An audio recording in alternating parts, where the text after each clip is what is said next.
Yo, yo, yo, welcome back to another episode of Hate It or Love It. We are sponsored by our guys over at SteadyPicks.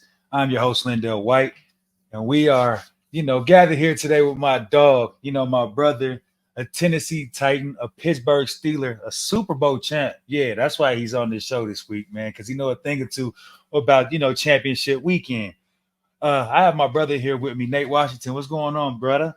You got it, my guy. I'm excited about this little opportunity you got here, man. Let's chop. Let's see what you talking about. Man, yes, sir. I appreciate you stopping by, man, for real. And you know, um, having you on this show this week is huge because like I said, this is championship weekend, and you actually played in a few of these, and you've won a Super Bowl. So there's no better person to be talking to about this week. So without further ado, we'll get straight into it. We have the Chiefs heading into on this show. We are biased. I got to tell you that too. Before anything happens, we're biased as hell. I'm biased as it comes. So with that being said, they have my Patrick Mahomes Chiefs heading into my Lamar Eugene Jackson's Ravens, and they have the Ravens at -3.5. Hate it or love it. I'm gonna love it, man. I think Baltimore's defense is just playing lights out right now, and this is the time where your star offensive players are going to make their plays, but until they run across a defense that can stand up, it's going to be all offense. I think the Ravens have the defense and have been playing quality ball on that side of the ball to finally put a stop to this Pat Mahomes run this year because obviously it's been unexpected, man. He's Yeah, had a lot of shit he's been dealing with, on in regards to receivers having drops, for sure. miscommunication, everything. So to see him make it this far is definitely a tremendous nod for Pat. But I think this is the weekend his luck runs out. Um, like I said, we're biased, so I'm taking Patrick Mahomes on one side, and then again, I'm taking Lamar Eugene Jackson. Like I just believe this is going to be a classic game. I think that I like you said, I think that the Ravens have the better defense to win this game, and that's where I think it'll boil down to.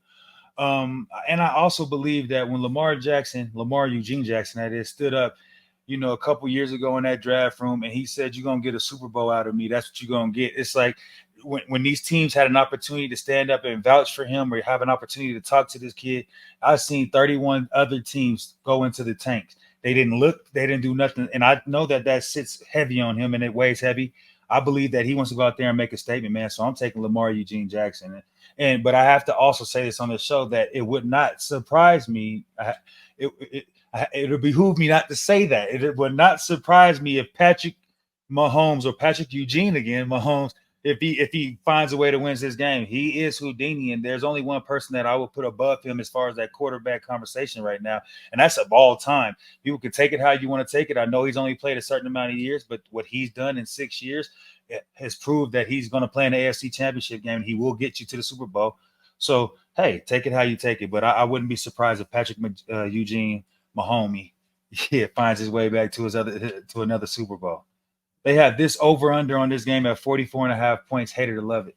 Um, I love it. I think this will be a high scoring game. On definitely one side or the other. I think either, like you said, Pat Mahomes comes out here this weekend and surprises the whole nation and puts up 30 plus points, and you still be looking at Lamar and them putting up probably 14 to 21 points. I think this would be a high scoring game. I think at the end of it all, like I said, I think Baltimore just have the defense to have those couple quality stops that'll put them on top at the end. I respect that, I'm taking over in this game too. I just think that even with Patrick Mahomes having the struggles he does, he still has finds a way to put points on the board. And with that being said, I have to put it in a lock. I think Lamar Eugene Jackson goes over 50 yards rushing, and he has a rushing touchdown this week. He has proven that, with his feet weak in and weak out, yes, he wants to be the quarterback and he'll stay in that pocket and light you up. But if you give him an opportunity, he's going to mash out on you. And I'm taking that. That's a lock this weekend. No So doubt, a dog we gonna eat both, every time. I love that, man. And I wouldn't doubt, the difference is that's where I think that this game would be won is with Lamar's feet. Yes, Patrick can do it on that end, but those linebackers on that other side, it's just a little different. I'm sorry to say. I got to be honest, man. It's a little different over there, man. Yes, sir. Dang, this is crazy, man, because With that being said, next game up, man, we're biased again on this show. They have my Detroit Lions. I called this at the beginning of the year, Nate. You can go back and check it. I said that the Detroit Lions will win their division. People looked at me like, I don't know, man. Especially with, Kirk Cousins and Green Bay being in that division. But I just know Dan Campbell. We know if you have a former player coaching you, it's like that's the difference because he understands the grind. You know what I mean? Like I seen one thing on I think it was a couple years ago, like on the stuff that comes on HBO, right? I can't think of Hard it. Knocks. Hard Knocks. Thank you, man. And he was just like being like he broke down to his team like, man, I'm sorry that I have to do this to you guys. Like he said, if I could practice without hitting every day, I would do it. But he said, what do we do on defense? He said, all the players said hit. He's like, that's exactly why I need you. He's like, just trust me.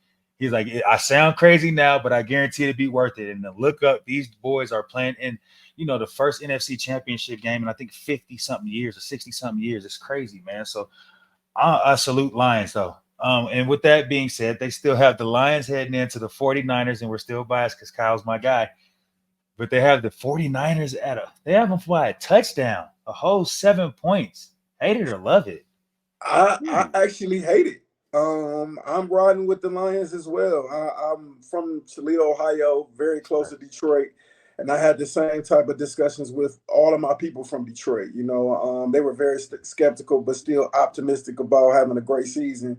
And I'm telling them like, nah, I really think this Detroit year, like Yeah. that, everything comes together for Dan Campbell. I agree with you. He has the energy and the understanding of being a former player, man, moving into that next era of ball. I think in all sports, a lot of these young guys are going to attach to people that have done it before, have been through their shoes, understand the grind, like you said, understand what the sacrifice is going to take, and understand how to get to that magical place, which is hoisting a Lombardi. So finally, them boys are starting to understand where he's coming from. I think they carry his personality and his aura of being a hard nosed, blue collar football team that is still Yeah. going to go make plays on you. And I think, especially with Debo's health concern right now, I Yeah. think that will, whether he plays or not, I don't think he'll be 100% Debo. So, Right. with all that being said, I definitely think, I don't like the +7 for the Yeah. Niners. I don't think that'll work out. I actually got the Lions winning this game and going on to the Super Bowl myself. Man, I'm with you. I, on this, it can go either way. I wouldn't be surprised. Again, like I said earlier, I wouldn't be surprised if this is the COVID Super Bowl. Remember years ago when it was the Chiefs versus the damn 49ers, and then Yep. 2 months later we went into COVID and shut down the Yep. world. I wouldn't be surprised if that's the rematch. I mean, the rematch of this Super Bowl. But to me, I think America probably wants to see the Ravens versus the Lions. Man, that's just. I think that'd get the biggest draw as far as everybody wanting to go see it, and then it'd be probably one of the most highly watched, Super Bowls of all times, man. So I'm taking Dan Campbell and the Lions too, man. I just think it's their year, and when everybody's behind you or when like the belief is there, I feel like you ride with that. So I'm riding that Dan Campbell wave, and if not, hey man, I'm still gonna ride with it just because they made a lot of people believers. I also Okay. have a lock for you. All Amon St. Brown will have at least 7 catches, 60 yards in this game for sure. He 7 catches, 60. So if you guys are betting out there, as you should be like me, making some easy check, go out there and put a lock in, man. I'm telling you, he'll have 6 catches for at least 60 yards this game.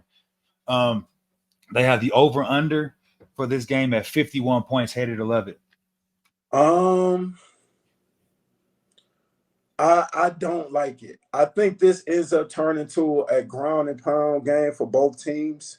And as you know, being one of the greatest that did it, once you get to toting that rock, that time of possession really weighs heavy. Yes. So I don't see it being a high scoring game like that. I see this being lower 20s or high teens on both sides. I don't think that they'll have enough possessions to put up as many points, as the other game that we're looking at. But I think this would be both teams with the situation looking at hand. I think both teams are coming to this game wanting to run and establish the run game. So I don't think we'll see as much, excited passing and high scoring like we would normally see from these guys. But I think it'll be methodical on the run. So I'm going with the under. I respect that. And just because I can't agree with you on everything, I'm gonna go ahead and take the over. And the reason why, Nate, we're offensive guys. Like, I don't want to see no playoff games 17, I 18. agree. Like, what are I we here agree. for? And then I on top agree. of that, I know Kyle. Kyle ain't no guy that's gonna just, yes, he definitely has McCaffrey, and we know that when McCaffrey get in his groove, anything can happen. Denver kid, shout out to him because he's right up the street from where I grew up. I got nothing but respect for him. He'll definitely, that's another lock. He'll score a touchdown this week for sure. But I just know Kyle, man. Kyle's one of them dudes that even though he has Christian McCaffrey, he can't help but throw the ball, man. He loves to throw the ball. And Dan Campbell, yes, they're gonna run with Jameer and they're gonna run with David Montgomery, but for some reason, Jared Goff always has 250, 300 yards, passing. So I'm going to take the over on this. And this is strictly on me being an offensive guy and wanting to see, a lot of points getting on the board. No question. And San Fran's secondary hasn't been looking too hot lately. So that'll Yeah. definitely be an opportunity for the pass game for the Lions. Yeah, I think both my Trojan buddies is down too, man. The safety Hufunga, and then Drake Jackson. He was a DN. They're both been hurt, man. And those are two dudes that were studs for that defense. That they come in and give, well, the safety, he was, all pro material for sure. And then, Drake was giving, the Bosa and other guys, just rest on the edges, and he was making plays. So it sucks to see those guys out. Hey, man. Before we get out of here, you got any Super Bowl stories, anything you want to tell us, man? Because you did win one. I don't want Well, to put you. actually, with the opportunity of Detroit possibly going, I do have a great um, Detroit story because very first Super Bowl we played in Detroit. Yes, sir. And it was 45 minutes from the crib. Everything was great, bro. The experience was ecstatic. It was actually my first year in the league too. I'm coming from small Tiffin Yeah. University. I ain't played in front of more than 500 people. You know what I'm saying? So now I'm in front of millions, having this opportunity. And the very first thing we do, we get to the city. I know you're gonna feel this show. We get to the city, so we get to Detroit. We touched down, and Cadillac has sponsored for cars. Like they Oh, had yeah. big Super Bowl emblems on the side, and you could drive. We get to drive it wherever. Man, I Yeah. took that thing down to the city, but I You had that hear car me? all through the hood. Bro, ain't nothing Barbershops and better. all, man. So you got you got that thing and went straight back to Ohio. I They got had to see me, to. man. All the people. I Hey, it had only makes to. sense. Yes, sir. Yeah. Yes, And being sir. rookie, you playing in the Super Bowl, boy, ain't nothing better than that, man. Man, no other feeling, show. No other feeling, bro. Man, like I'm just, I'm over here just dreaming about it. Obviously, I want some natties, and those are unbelievable. But bro, as a little kid, you always, you dream about playing in that Super Bowl one day and hoisting that trophy up in the air, man. Hey, Nate, bro, I truly appreciate you stopping by. Episode of Hate It or Love It, sponsored by our guys at SteadyPicks. I know you're busy, man, but obviously you my big brother, so this has been an honor for me, man. I truly appreciate you stopping by, bro. Thank It's you. always love, my dog. Anything for you. You know that. Yes, sir, man. We gonna be linking up here shortly, dog. We gotta see each Definitely. other. All Yes, right, sir. bro. Appreciate you, brother. Love, man. Yeah. All Love. right.